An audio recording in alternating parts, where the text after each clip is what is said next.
The pack brought their fiercest. Warriors, the human mechanic brought. Sandwiches. Before we dive into this story, drop a quick hi in the comments. And tell me where you're watching from. It really helps support the channel. In the dim maintenance bay of Frontier.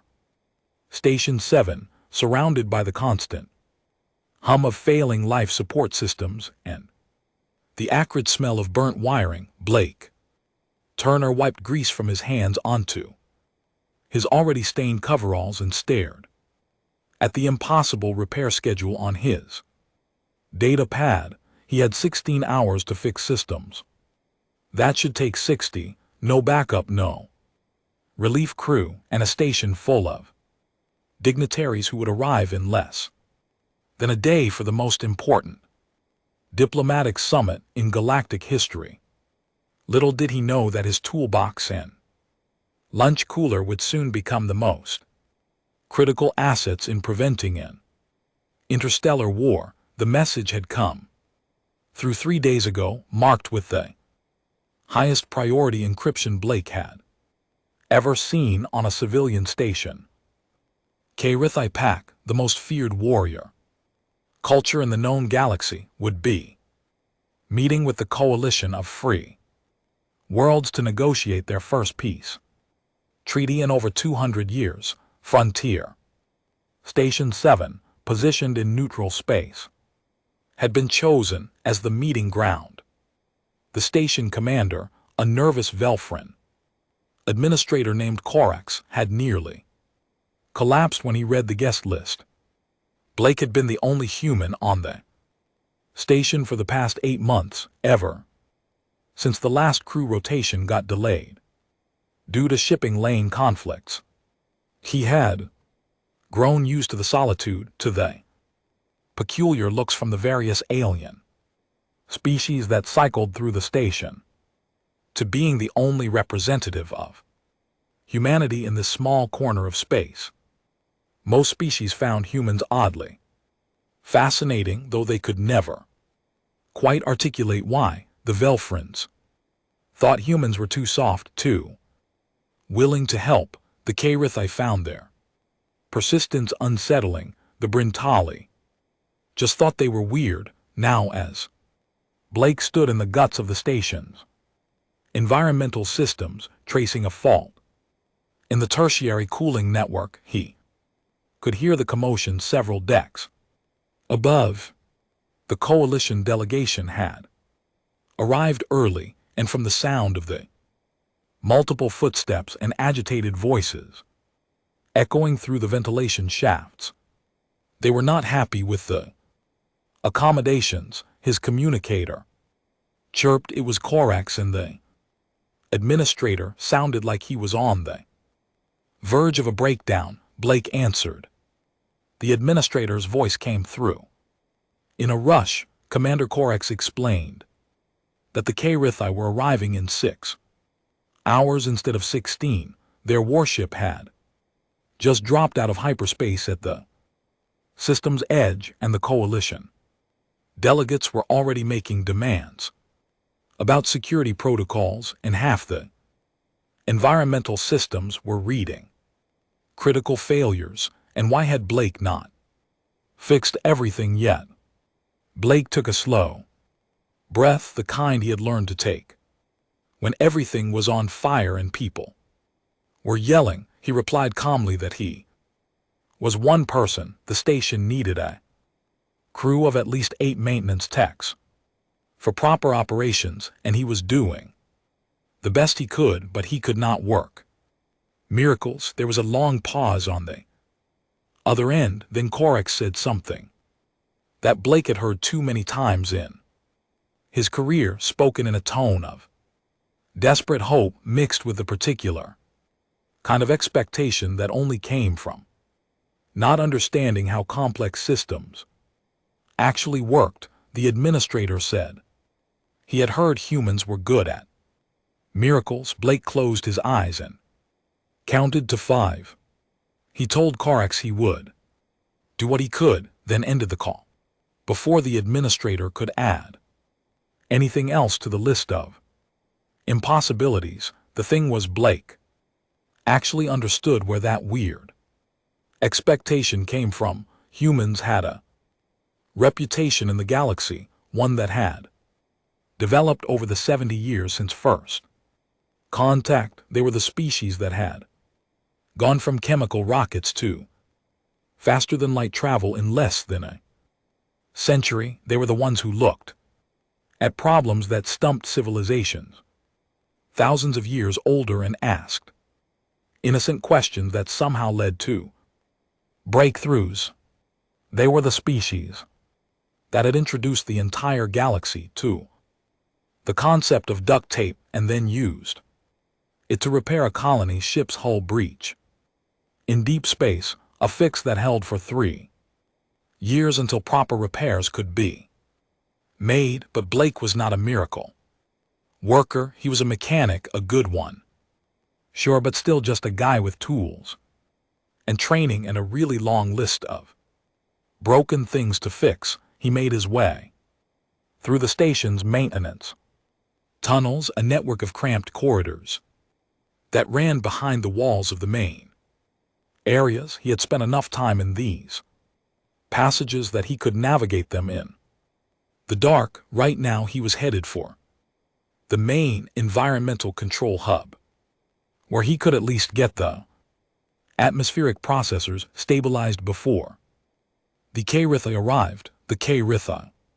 Blake had read about them, of course. Everyone had. They were the species that had fought the entire coalition to a standstill 30 years ago, a war that ended not because either side won, but because both sides ran out of resources to continue. They were tall, covered in thick fur that ranged from deep black to silvery gray, with powerful builds and eyes that could see in spectrums humans could not. They organized themselves in packs, complex social hierarchies built around strength, honor, and a concept they called the hunt, which seemed to encompass everything from actual hunting to warfare to business negotiations.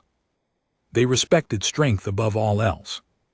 They had no patience for weakness or deception, and they were bringing their finest warriors to this negotiation, which Blake suspected was their way of saying they were taking this seriously, while also making sure everyone knew they could turn the whole station into scrap if things went wrong. Blake reached the environmental hub and opened the access panel. The mess inside made him wince. Someone, probably during the station's initial construction, had decided to save time by bundling the control circuits too tightly. Over years of thermal cycling, the insulation had degraded, and now he was looking at what was essentially a rat's nest of partial shorts and heat damage. He got to work, his hands moving with practiced efficiency.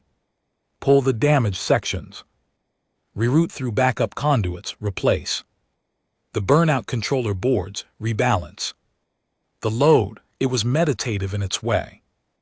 This kind of work, there was a right way to do it, and if you did it right, things worked. No politics, no posturing, just cause and effect. 3 hours later, he had the environmental system stable, not perfect, but they would hold. The atmospheric mix would stay breathable, the temperature would remain comfortable for most species, and the waste recycling would not back up and create an incident that nobody wanted to think about. He was about to move on to the power distribution issues when his communicator chirped again.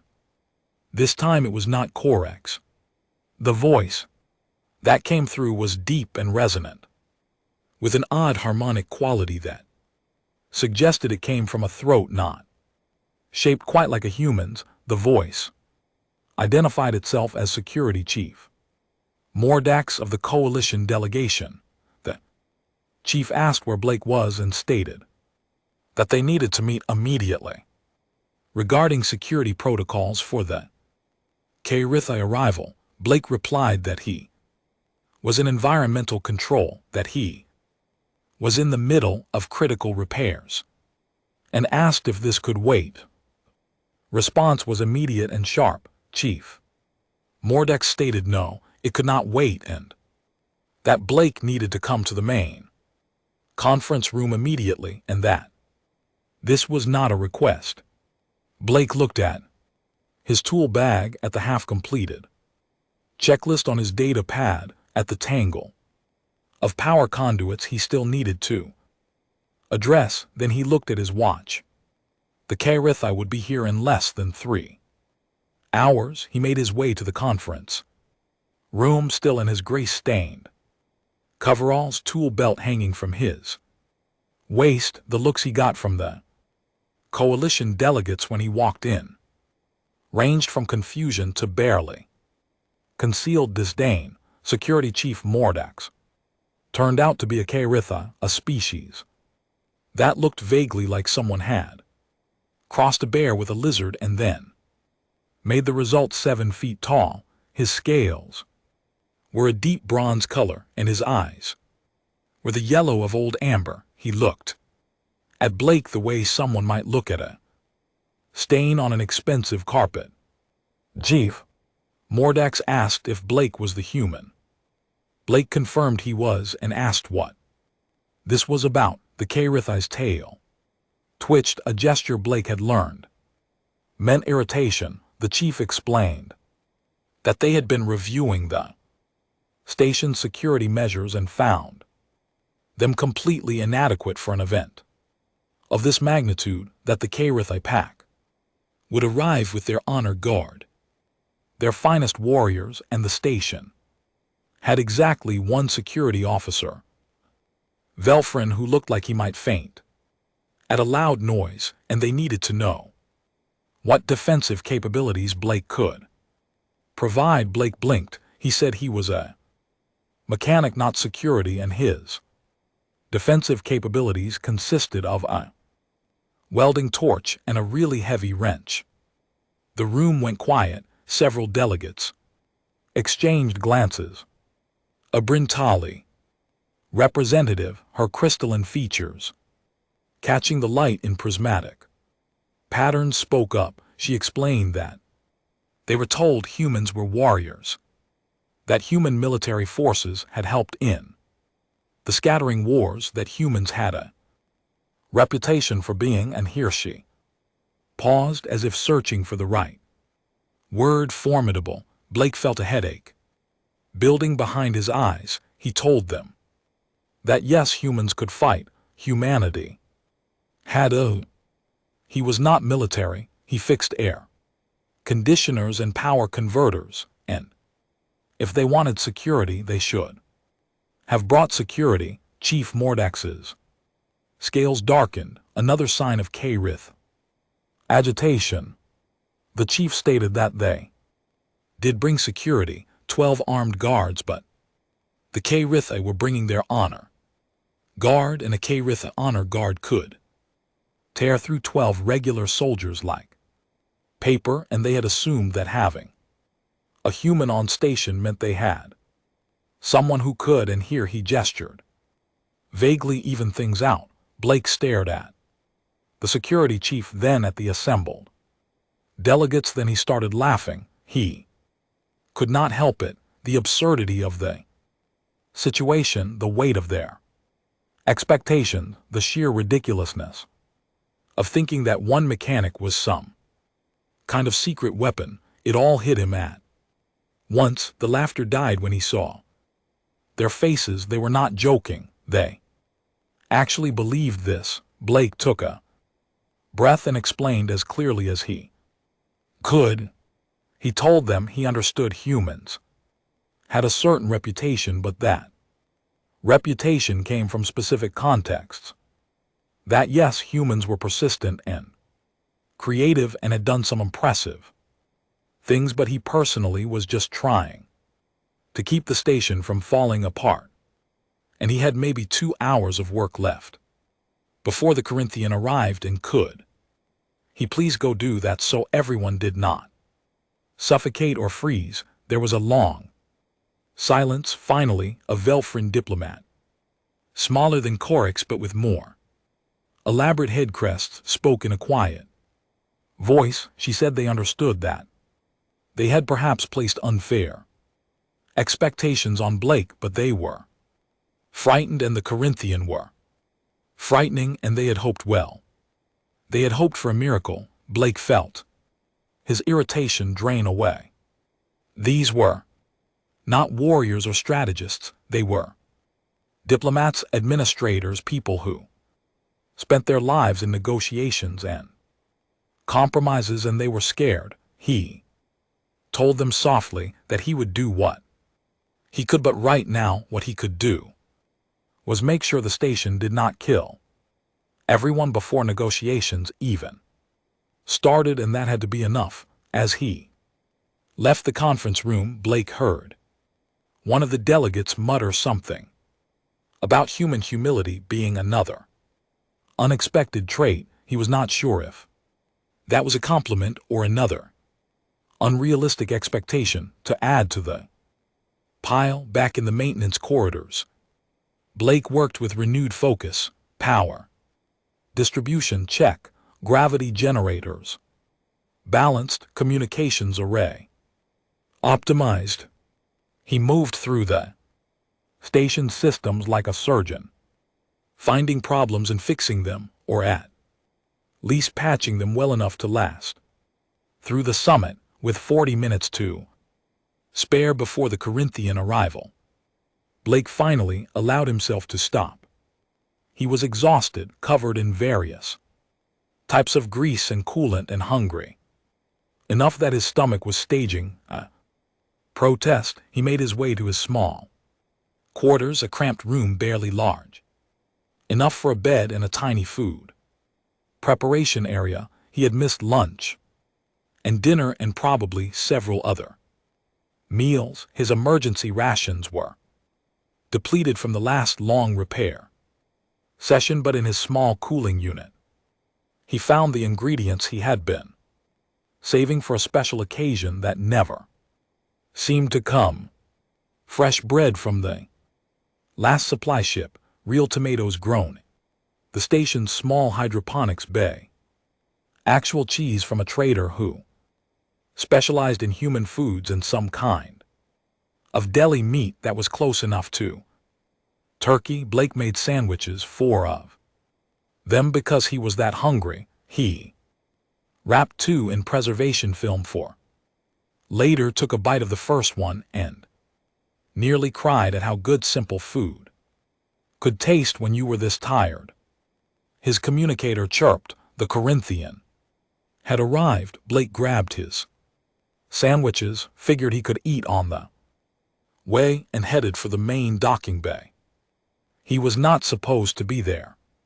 He had no official role in the welcoming ceremony, but he wanted to see the environmental systems perform under the stress of the docking process, and that was easier to monitor from the base control room. The docking bay was massive, large enough to accommodate 3 frigates simultaneously. Right now it held the coalition's transport and a lot of nervous people in formal attire. Blake slipped into the control room, which overlooked the bay from behind reinforced glass, and pulled up the system monitors while eating his sandwich. The Corinthian ship was unlike anything Blake had seen before. It was not elegant like Velfrin designs or geometric like Cortathi vessels. It looked like someone had taken the concept of a predator and turned it into a spacecraft, all angles and aggression, with weapon ports that did not even pretend to be anything else. The ship docked with surprising gentleness. Airlock cycled, and then the Corinthian emerged. They were bigger than Blake had imagined. The shortest of them had to be at least 7.5 feet tall, with shoulders broad enough that they had to turn slightly to fit through the Airlock, their fur was primarily dark, gray with patterns that Blake suspected had cultural significance. They moved with a fluid grace that seemed wrong for creatures that large, like watching tigers walk on their hind legs. At the front was clearly the pack leader.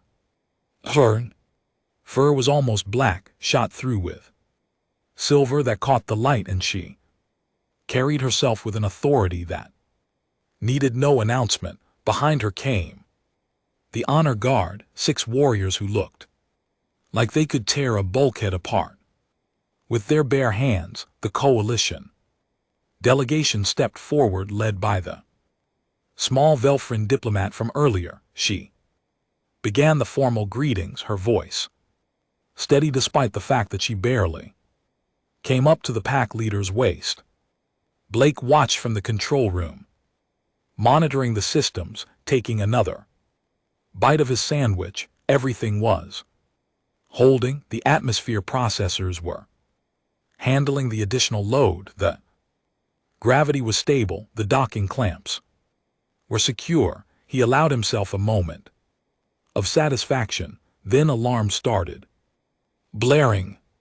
Blake's eyes shot to the monitors, one of the primary power conduits, one he had not had time to check, was showing a critical overload.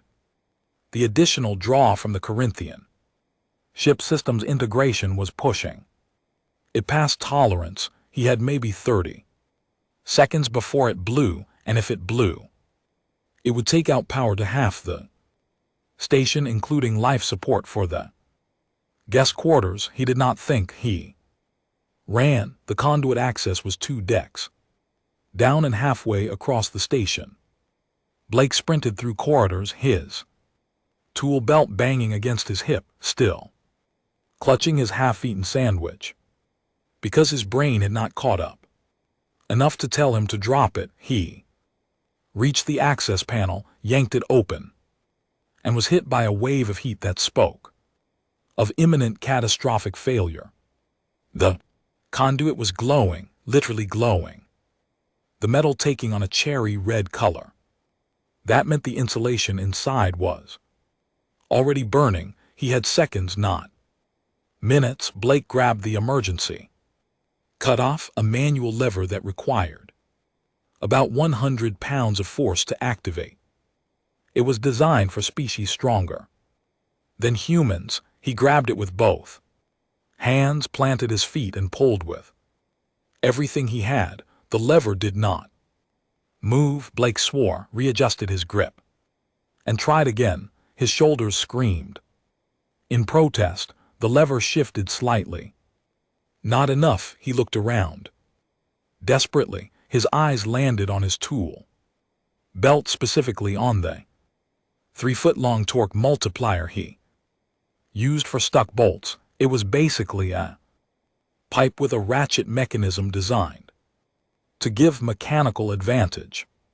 Blake hooked the multiplier onto the lever, braced himself against the wall, and pulled. The lever moved slowly, fighting him every inch, but it moved. The glowing conduit began to dim as the power flow cut off, rerouting to backup systems. Blake held the lever until it locked into the emergency position, then collapsed against the wall, breathing hard. His sandwich had somehow survived. Still clutched in one hand, he looked at the smoking conduit access and started laughing again. A voice spoke behind him, deep and resonant and definitely not human. The voice asked what Blake had done. Blake turned. Standing in the corridor was one of the Corinthian honor guard. Up close she was even more impressive, easily 8 feet tall, with scars visible through her fur and eyes that seemed to see right through him. She was looking at him with an expression Blake could not quite read. He explained that there had been a power overload and he had to cut it off manually before it took out half the station. The warrior stepped closer, examining the still smoking access. panel she asked if Blake had pulled that lever, stating she could smell the metal stress and see the heat damage, and asking if he knew that lever required significant force to operate. Blake said he did now, and that his shoulders would probably remind him for a few days. The Corinthian made a sound that might have been a laugh. She introduced herself as Kessa, Shield of the Pack, and stated that she had come to investigate the alarm, but it seemed Blake had already resolved the crisis. Blake shrugged, trying not to wince at how much his shoulders hurt. He said it was his job, and someone had to keep the station running. Kessa tilted her head, studying him. She noted that Blake was the human mechanic she had been told about, and asked what he was holding. Blake looked down at his sandwich. He said it was his dinner and that he had not had time to eat today. There was a pause, then Kessa said something in a language Blake did not know, but her tone suggested surprise. She switched back to the common tongue and stated that Blake had interrupted his meal to prevent a catastrophic failure. Blake replied that when he put it like that, it sounded more dramatic than it was, and that really he had just been doing his job. Kessa made that laughing sound again. She said humans were strange and that she had heard stories but had not believed them. And now she was beginning to think the stories were not strange enough. Before Blake could figure out how to respond to that, his communicator chirped. It was Corex panicking again. Administrator reported that the power fluctuation had been noticed, that the coalition delegation was demanding explanations, and that the Corinthian pack leader was asking questions. And did Blake know what happened?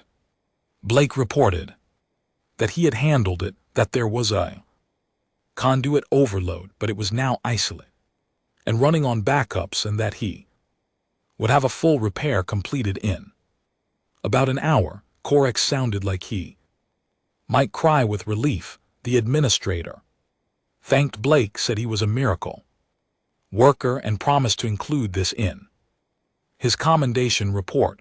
Blake ended the call and found Kessa still watching him with that unreadable expression. She said that she would report to the pack leader that the situation was under control and that Blake had demonstrated proper behavior in a crisis. Then she paused and added that if Blake was going to repair the damage, she would accompany him, as it seemed like events occurred around him that might require a warrior's presence. Blake was not sure if that was a compliment, a threat, or just an observation, but he nodded and got to work on the conduit repair. Kessa stood watch, her presence both intimidating and oddly comforting. She asked questions as he worked, genuinely curious about what he was doing. Blake found himself explaining the principles of power distribution, thermal management, and why the original installation had been done wrong. Kessa listened intently. At one point she observed that maintaining a station's systems was not unlike maintaining Pax territory, that both require constant attention, understanding of complex interconnected systems, and the ability to respond quickly to threats. Blake had never thought of it that way. But she was right. He said as much, and Kessa made an approving sound. The repair took 2 hours, not one. By the time Blake finished, the formal reception had ended, and the station had settled into an uneasy quiet. The coalition and the K-Rithai were in their respective quarters, probably preparing for the actual negotiations that would begin in the morning. Blake was exhausted. He had been awake for nearly 20 hours straight, and his body was reminding him of every one of them. Kessa walked with him back to the main level, still asking occasional questions about the station systems. When they reached a junction where their paths diverged, she stopped. She told Blake that she would inform the pack leader of his competence, that it was rare to meet someone who took their responsibilities so seriously, and that the K-Rith valued such dedication. Then she added something that made Blake pause. She said that many species seemed to think strength was only about fighting, but the K-Rith knew better, and that keeping people alive and safe required its own kind of strength, one that Blake clearly possessed. Blake did not know what to say to that. He settled for a simple thank you, and Kessa nodded before heading toward the K-Rith quarters. Back in his own small room, Blake collapsed onto his bed, too tired to even remove his boots. He managed to eat one of the sandwiches he had saved, the simple food tasting like the best thing in the universe, and then sleep claimed him. He woke 6 hours later to more alarms. This time it was the water reclamation system. A valve had failed in the night, and one of the main recycling tanks was backing up. If it breached, it would flood 3 decks with wastewater, including the deck that held the conference rooms where negotiations were supposed to start in 2 hours. Blake moved on autopilot, grabbed his tools, and ran. The valve was stuck, closed, probably corroded from years of inadequate maintenance. He needed to get it open and then replace it, but first he had to isolate the tank pressure, or the whole thing would explode. When he removed the valve assembly, the isolation controls were manual, requiring someone to physically turn a series of wheels in sequence. Blake started the process, his still sore shoulders protesting every rotation. He was halfway through when he heard footsteps behind him. It was Kessa again, along with 2 other K-Rith warriors. She asked what the crisis was. This time, Blake explained between wheel rotations that it was a water system failure, and that he needed to isolate this tank before he could repair the valve, but the controls required significant force and had to be done in the right sequence, or the pressure differential would make things worse. Kessa studied the setup for a moment, then spoke to her companions in the K-Rith language. They nodded and took positions at different wheels. She told Blake to direct them, and that they would provide the force needed. Blake blinked in surprise and recovered. He called out the sequence, and the K-Rith warriors turned the wheels with ease, their strength making the job that had been exhausting for Blake look simple. In minutes, they had the tank isolated.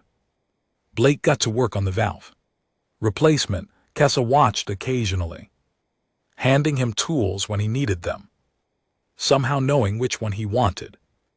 Before he asked, the other 2 warriors stood guard, though what they were guarding against in a maintenance tunnel, Blake was not sure. As he worked, Blake asked what had brought them to this section of the station at this hour. Kessa explained that she had been thinking about what Blake had said about interconnected systems, and had decided that the K-Rith should understand the station better, so she was conducting what humans might call a patrol, learning the corridors and critical systems. Then she added that it was fortunate they were nearby when this crisis occurred. Blake agreed it was fortunate and thanked her for the help. She replied that it was proper behavior, that pack members assist each other with challenges, and while Blake was not K-Rith, he had proven himself worthy of such assistance. The valve replacement Completed, Blake restored the system. Pressure gradually, monitoring for leaks, everything held, the water. Reclamation was back online, crisis averted. Kessa asked how often Blake had to perform such emergency repairs. Blake admitted that since he was the only maintenance technician on the station, pretty much every day brought some kind of crisis, and that he had been running on minimal sleep for months, but that was just how it was on understaffed stations on the frontier. Kessa was quiet for a long moment, then she said something that sounded like a growl, but that Blake was learning indicated deep thought. She stated that this was not acceptable, that this size should have proper support, and that allowing one person to carry such burden was poor resource management at best and cruelty at worst. Blake shrugged.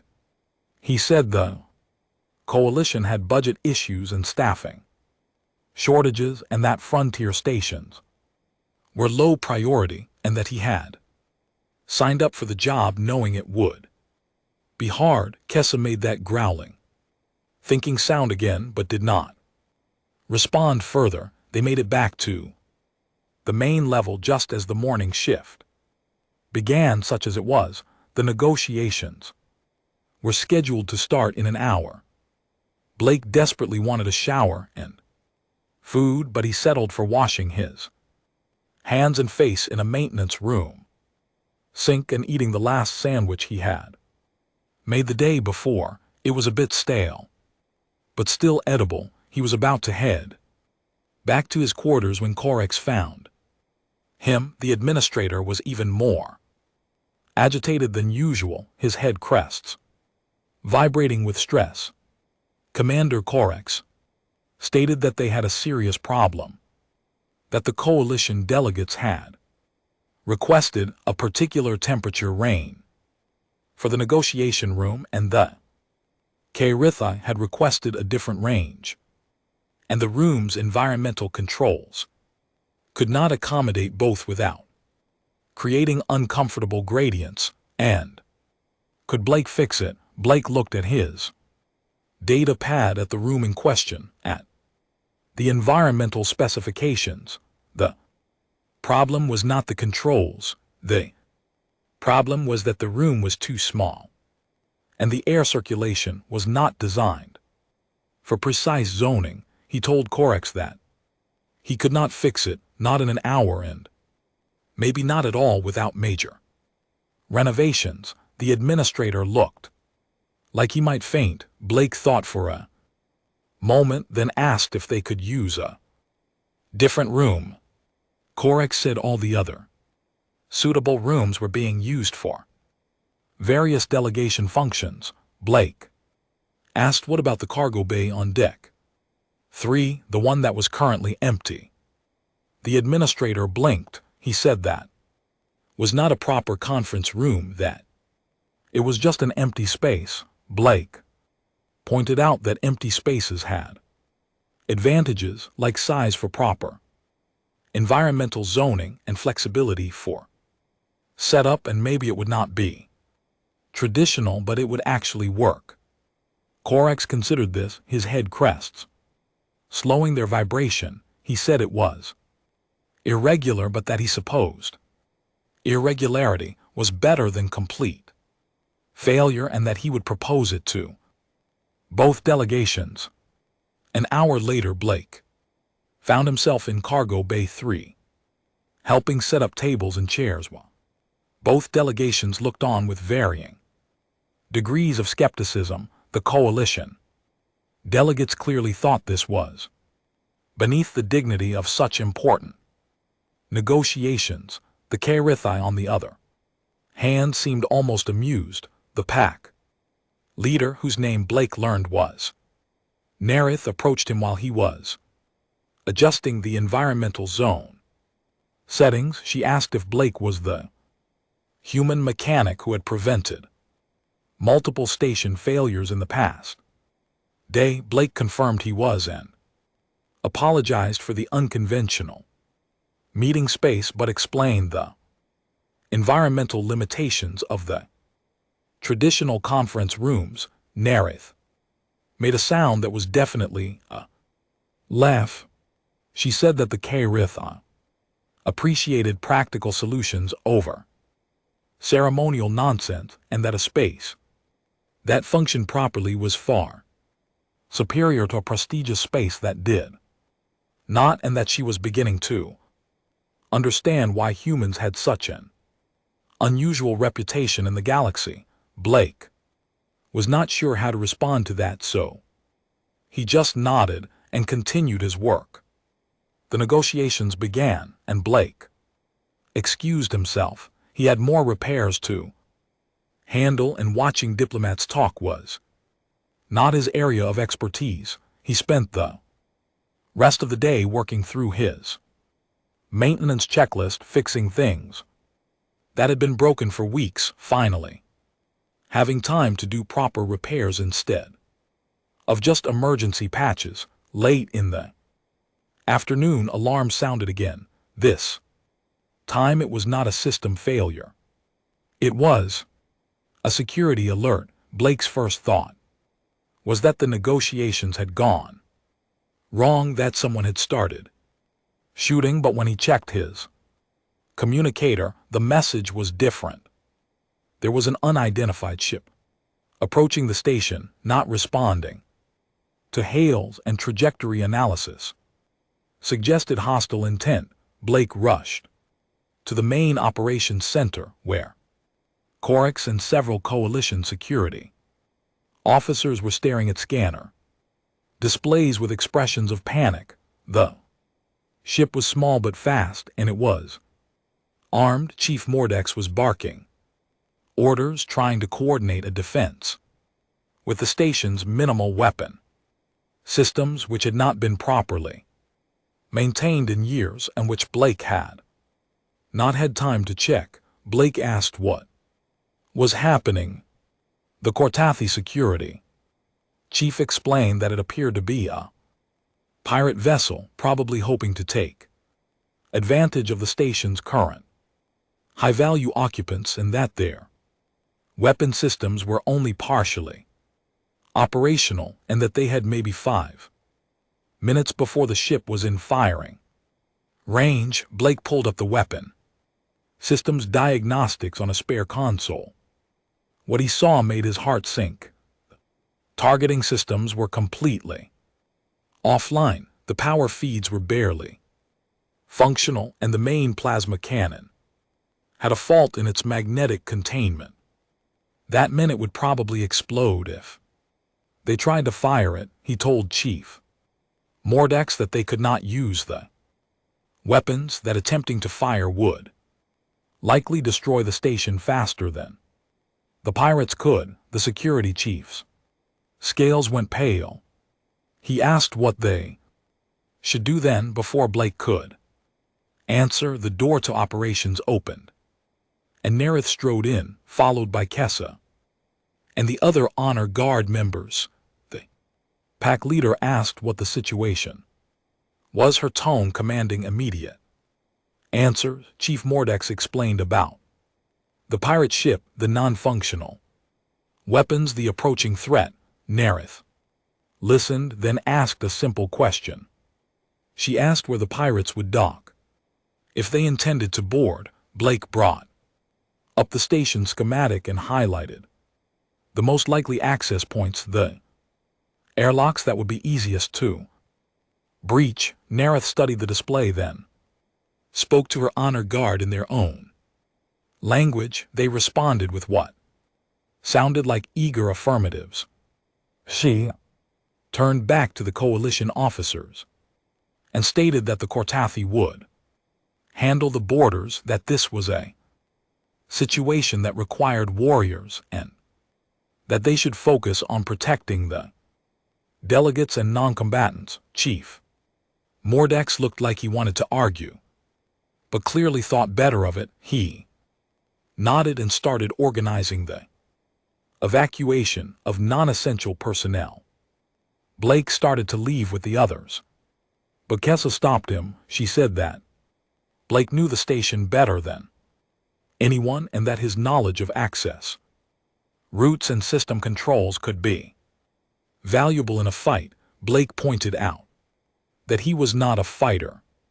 Kessa replied that he did not need to be, that he needed to be what he was, someone who understood how things worked, and that she suspected that would be more useful than another set of claws. So Blake found himself following the Cortathi honor guard through the station's corridors, his mind racing through possibilities. The pirates would try to breach through airlock 7. He was almost certain it was the oldest, the easiest to override, and the closest to the command center. He told Kessa his analysis. She agreed and positioned her warriors accordingly. Then Blake had an idea. It was crazy, probably dangerous, and definitely not in any maintenance manual, but it might work. He asked Kessa if she could give him 2 minutes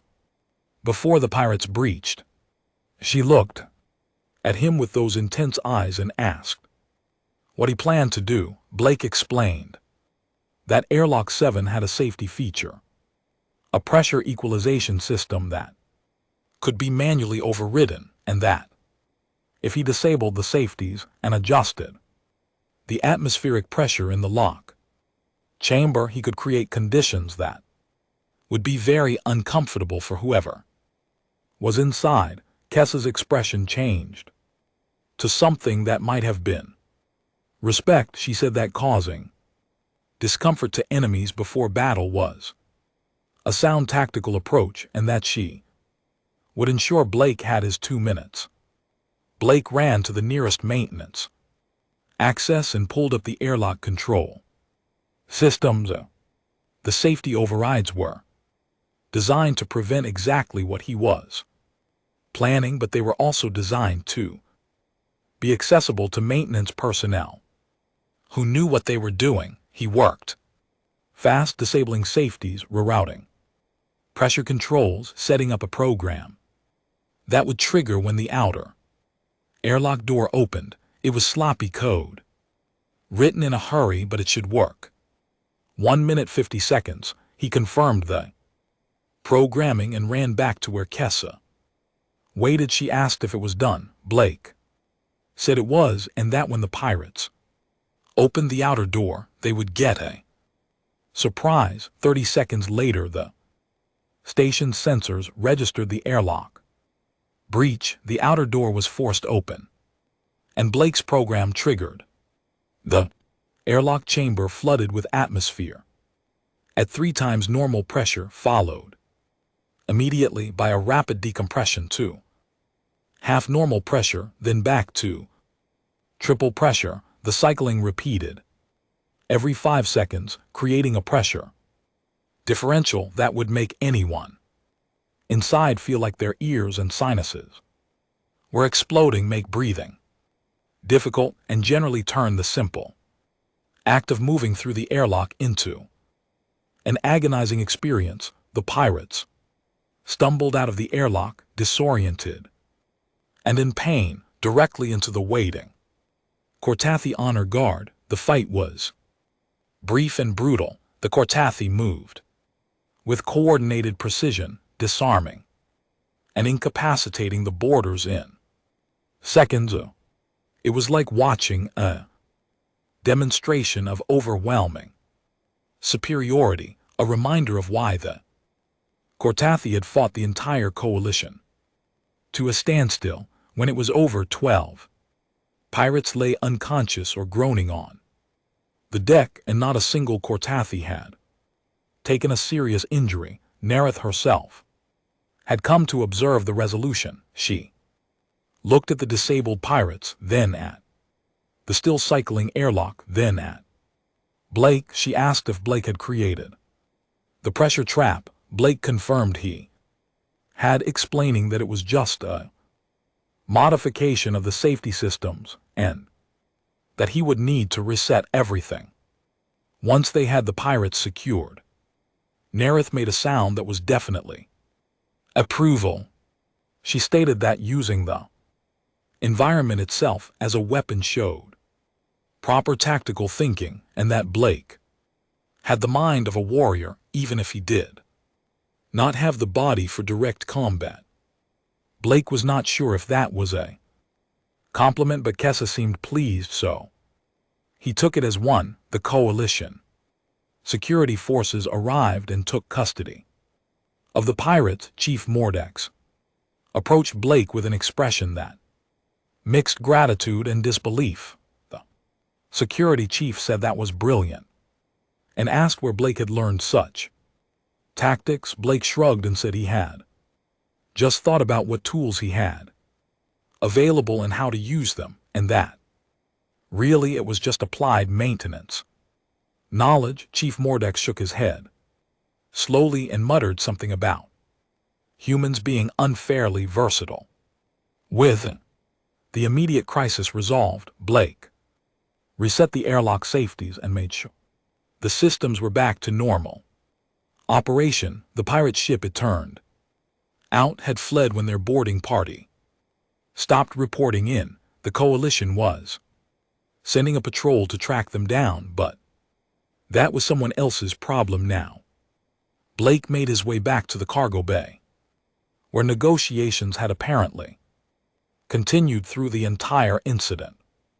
The delegates seemed unaware that anything unusual had happened, which Blake supposed was a sign that the crisis response had worked. He was about to leave when Nerith called to him. The pack leader approached with Kessa at her side. Nerith stated that the Kortathi had been observing Blake since their arrival, and that they had discussed him among themselves, and that they had reached a conclusion they wished to share. Blake waited, uncertain what to expect. The pack leader explained that the Kortathi had come to these negotiations with certain expectations about the coalition, most of them negative based on past experiences, but that Blake had challenged their assumptions, and that watching one individual maintain an entire station through knowledge and determination had shown them something important about the species that made up the coalition.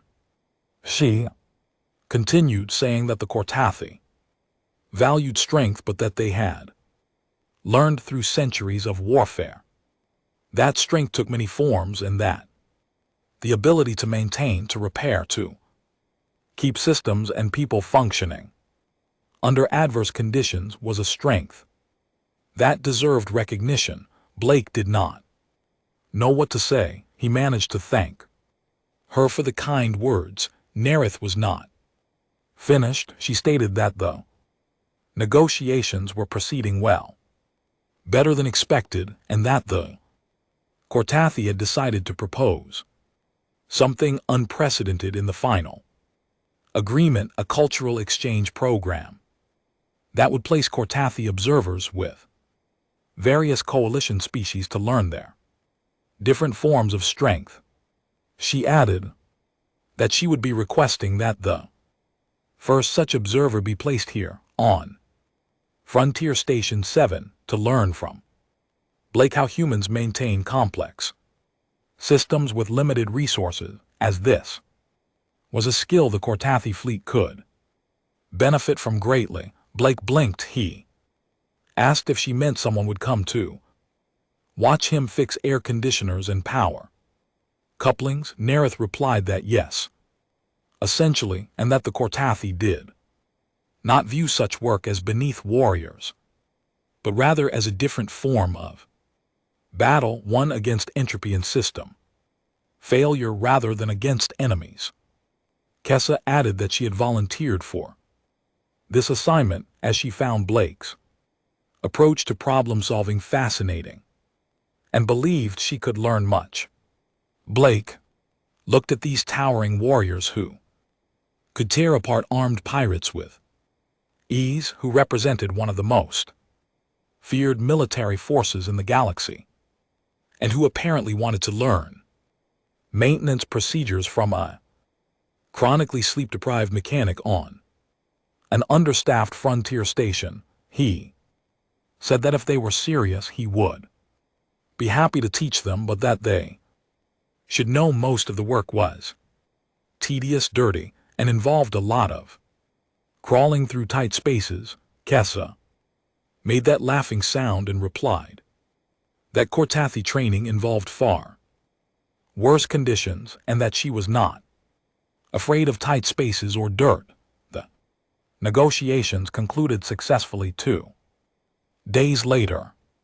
The treaty was signed, establishing trade routes and cultural exchanges and a framework for peaceful coexistence that many had thought impossible. The coalition delegates congratulated themselves on their diplomatic skills. The Corinthian acknowledged that productive dialogue was possible when participants acted with honor. Blake spent those 2 days doing what he always did, keeping the station running, but now he had help.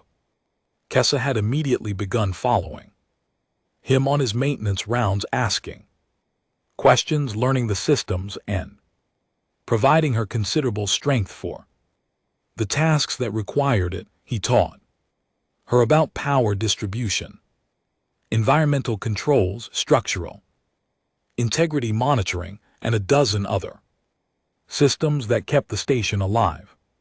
She absorbed the information with an intensity that reminded Blake of military briefings, treating each lesson like vital intelligence. On the final day, as the delegations prepared to depart, Corix found Blake in one of the maintenance tunnels. The administrator said that he had received word from Coalition Command that they were sending additional maintenance staff to the station, that Blake's reports of operating alone had apparently been escalated during the summit, and that the Corinthian pack leader had personally messaged the coalition leadership about the unacceptable conditions on Frontier 7.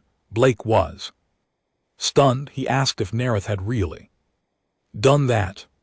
Corix confirmed she had, and that her message had been the administrator consulted his data pad, blunt and unflattering regarding the coalition's resource allocation priorities, and that apparently when a Corinthian pack leader makes a formal complaint, people listen. Blake felt something warm in his chest that might have been gratitude or might have been the realization that he would not be alone anymore. The delegations departed. The coalition ships left first, the diplomats pleased with their success.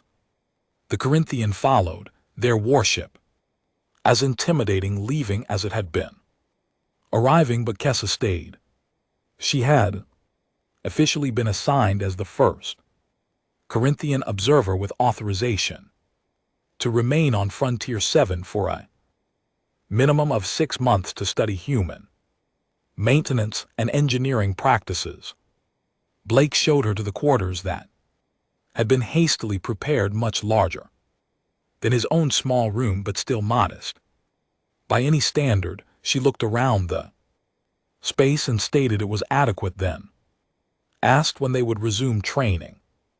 Blake laughed and said they could start tomorrow, that today he was going to sleep for 12 hours and eat a real meal, and that she should rest too. Kessa replied that Corinthian required less sleep than humans, and that she had been researching human food preparation and was interested in learning about this concept of sandwiches. Blake stared at her.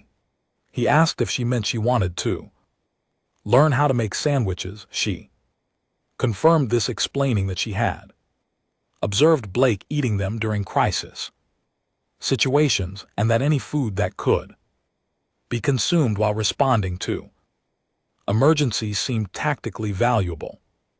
So Blake found himself in his tiny quarters teaching an 8-FT tall Corinthian warrior how to make a sandwich. He showed her the bread, the various ingredients, the layering, Technique, the importance of not overfilling or the whole thing falls apart. Kessa listened with the same intense focus she brought to learning. About power systems, she asked about optimal meat-to-vegetable ratios, the structural integrity of different bread types, and whether there were formal protocols for condiment application. Blake assured her there were no formal protocols, that sandwiches were about personal preference and using what you had available. She considered this, then stated that this flexibility and adaptability, even in food preparation, seemed very human, and that she was beginning to understand why humans were successful despite often lacking the physical advantages of other species.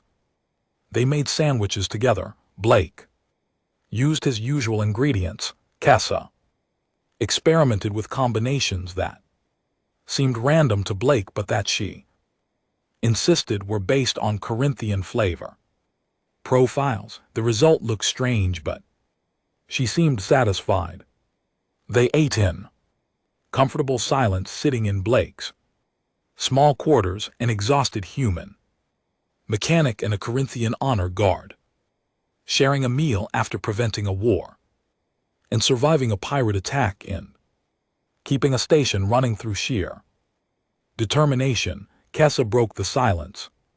She said that her pack leader had been correct, that strength took many forms, and that she was honored to learn from Blake. Blake replied that he was just doing his job and that anyone could do it with the right training. Kessa disagreed.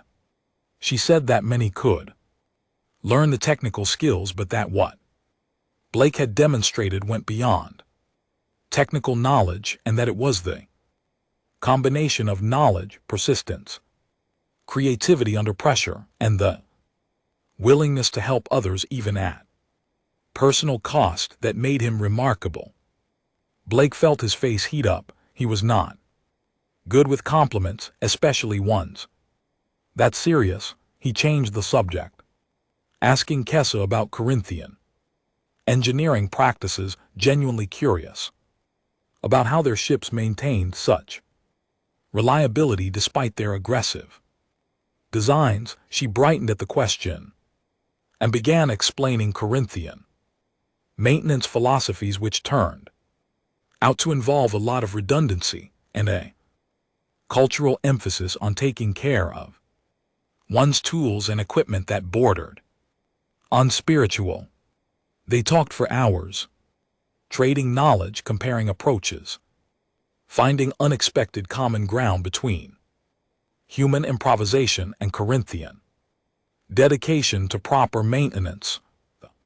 Next morning, the first of the new maintenance staff arrived, 3 technicians sent by Coalition Command, with apologies for the previous understaffing and assurances that Frontier 7 would now have proper support. Blake spent the day showing them the station systems, introducing them to his patchwork of repairs and workarounds, explaining which things were critical and which could wait. They looked at him with a mix of respect and disbelief when they realized he had been maintaining everything alone. One of them, a Velforan named Sorix, asked how Blake had survived without going insane.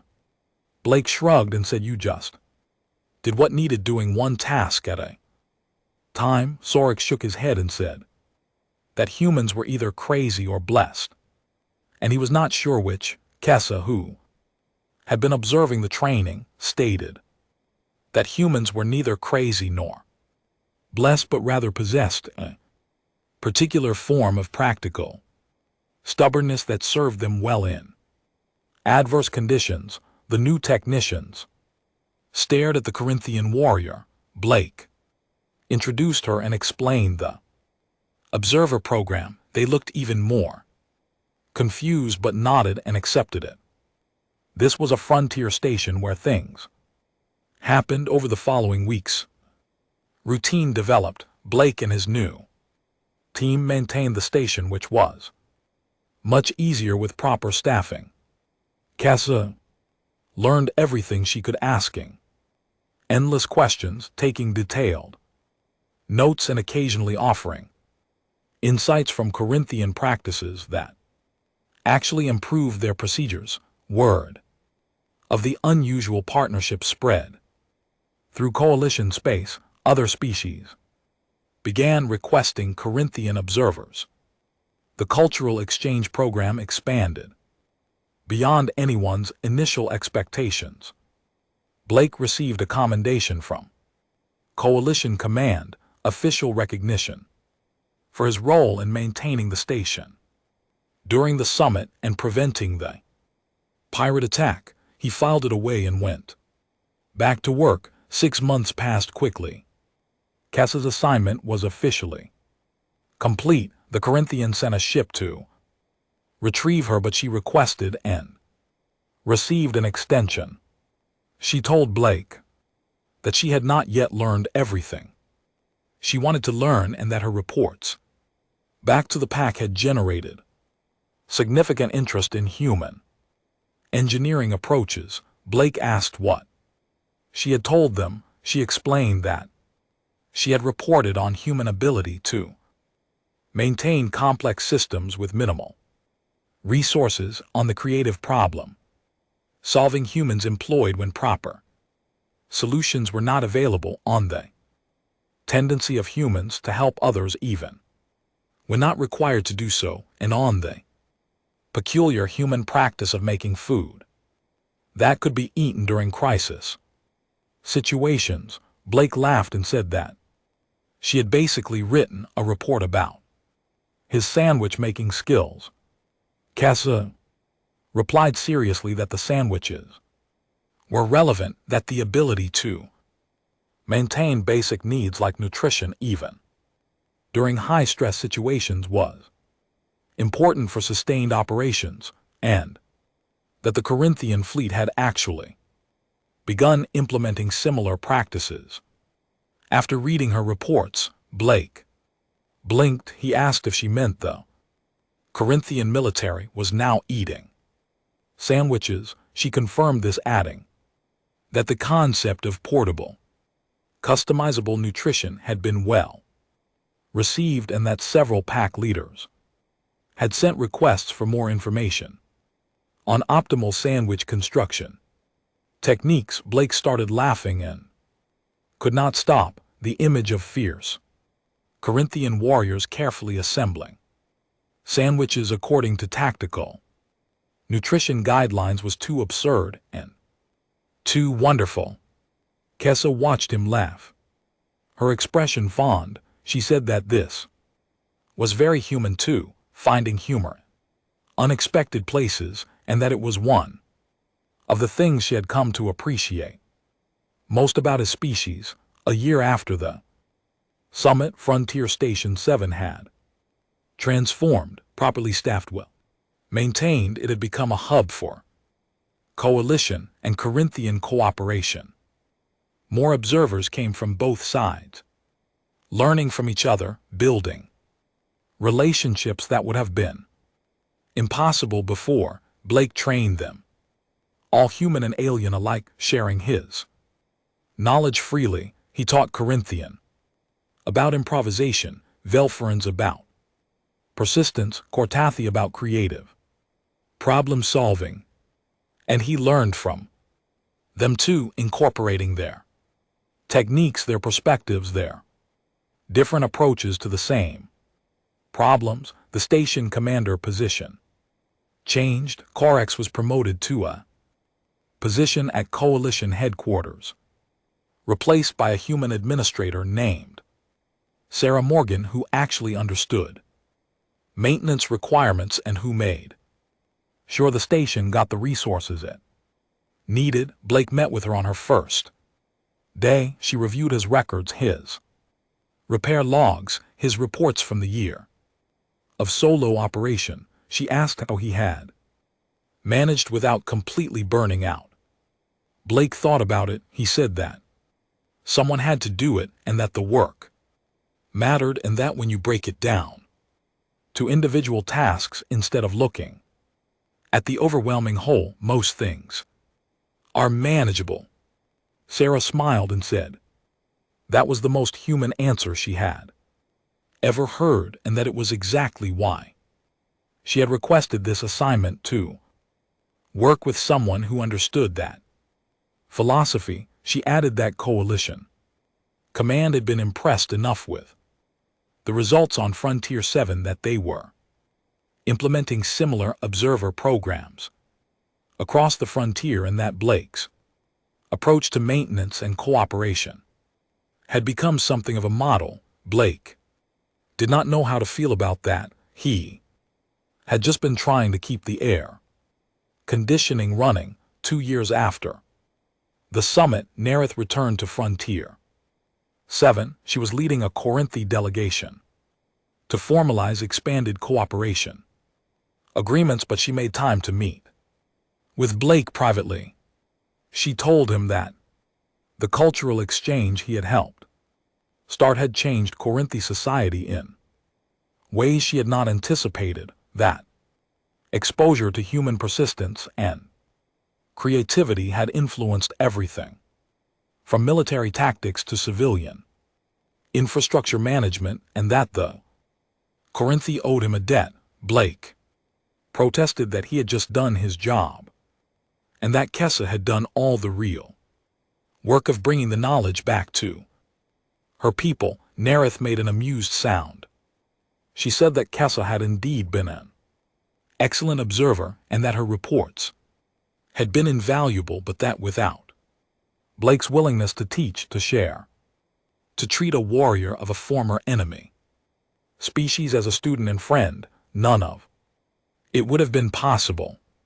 She continued, stating that the Corinthi had spent centuries believing that strength meant dominance, that power meant victory in battle, but that humans had shown them a different path, and that the strength to maintain, to repair, to help others succeed was just as worthy as the strength to fight. Blake felt tears prick his eyes. He had not realized how much he needed to hear that his work mattered, that the endless repairs and late nights and skipped meals had meant something beyond just keeping systems running. Nerith placed a massive hand on his shoulder, gentle despite the obvious strength behind it. She said that Blake had prevented a war not through weapons or diplomacy, but by being competent, dedicated, and kind, and that the galaxy was better for it.